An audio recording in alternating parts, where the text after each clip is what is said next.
Tisha Ernie membenarkan isi percakapannya dengan Sule lewat direct message (DM) Instagram yang beberapa hari belakangan jadi sorotan publik.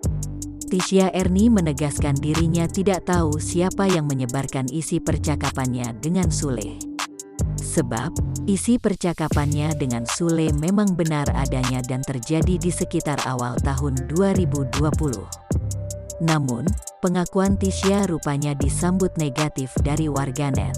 Bahkan, ia disebut sebagai perebut lelaki orang, pelakor yang mau merebut Sule dari Natalie. Bahkan, model seksi majalah dewasa tersebut sampai dianggap warganet mau panjat sosial, pansos, di tengah kabar keretakan rumah tangganya Sule dan Natalie. Wah, kalau mau mah dari kemarin aja pas awal pandemi aku pansos. Ya saya enggak perlulah harus bikin gimmick atau pansos disebut pelakor, enggak maulah. Kenapa? Apa enggak ngebatin tuh ya kan calon suami saya nantinya, ucapnya.